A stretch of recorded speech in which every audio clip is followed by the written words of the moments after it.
কয়দিন ধরে যে ঘটনাগুলো ঘটতেছে তাই নিয়ে স্বাভাবিক কোনো চিন্তা ভাবনা করাই তো মুশকিল।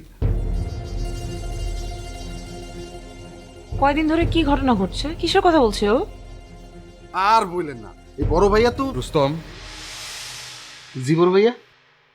আমার ছোটবেলার বন্ধু এতদিন পরে এসছে, সে কি এখানে খালি মুখে বসে থাকবে? হ্যাঁ, ও আপনারা একটু বসেন, আমি এখনই আসতেছি। হ্যাঁ আসতেছি।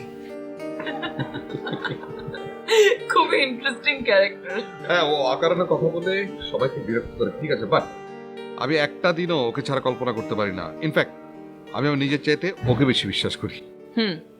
সেটা বোঝা যায়। He is very innocent. কিন্তু একটা জিনিস বুঝলাম না, ও কি ঝামেলার কথা বলছিল? আরে তেমন কিছু না, বাদ দাও তো। আচ্ছা, তার আগে বলো, তুমি এরকম বিনা নোটিসে হুট করে এসে হাজির, ব্যাপার কি? পাত্র দেখতে এসছো নাকি?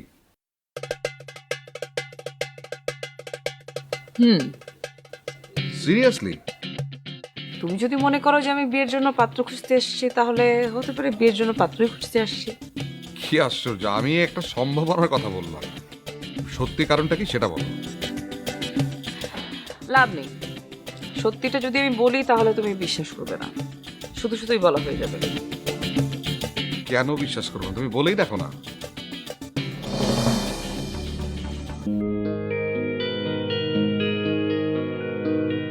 শুধু তোমার সাথে দেখা করতে। বিশ্বাস করবে আমার কথা? করবো না কেন, অবশ্যই করব। কিন্তু শুধু শুধু এই কারণে তুমি এখানে এসছো, এটা ঠিক বুঝতে পারছি না। আরে বলবো রে বাবা, সবই বলবো, ধীরে ধীরে সব বলবো। মাত্র তো আসলাম। আচ্ছা, ভালো কথা, তুমি এখানে উঠেছো কোথায়? এখানে তো তোমার শুধুমাত্র একজনই আছে, আমার মিঠাই, এবং আমি তার বাসায় উঠেছি। মিঠাই? হ্যাঁ, আমার ছোট চাচু। অবশ্য শুধু চাচু বললে ভুল হবে, এক অর্থে বাবা, মা, মামা, চাচা সবই সে আমার। রক্তের সম্পর্ক তো শুধু সেই আছে আমার লাইফে, আর তো কেউ নেই। মানে মিঠাই বলার কারণটা ঠিক বুঝলাম না। সেটা হচ্ছে ছোটবেলার একটা ছোট্ট কাহিনী।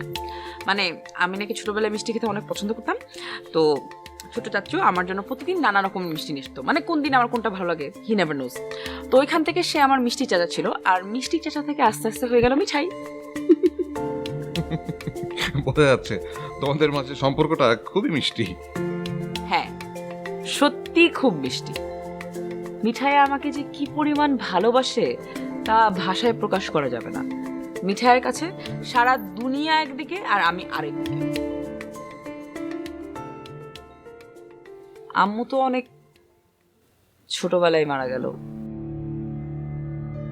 যখন দেশে ছিলাম। আর আব্বু মারা গেল 4 বছর আগে ওখানে। কিন্তু সত্যি, কিন্তু আমার না কোনোদিন এক মুহূর্তের জন্য মনে হয়নি যে আমি একা। আমার কেউ নেই, আমি এতিম। কারণ আমি জানি আমার মিঠাই আছে। এইবার যেভাবেই হোক আমি তোমার সাথে মিঠাইয়ের পরিচয় করিয়েই ছাড়ব।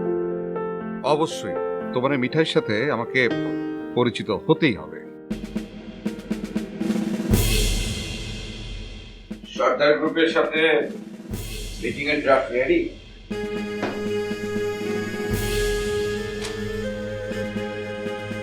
ওদের সাথে মিটিং কটায়? আপনি যখন যাবেন বস, পিঙ্কি ম্যাম আগে থেকে ওনাদেরকে ম্যানেজ করে রেখেছেন। আচ্ছা ঠিক আছে, আমি এগুলো দেখে নিচ্ছি।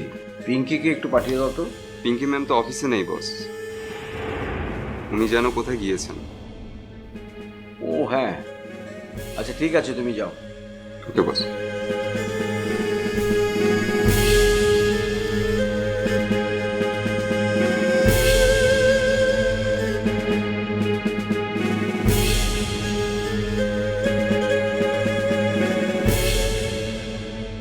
শোনো পিঙ্কি,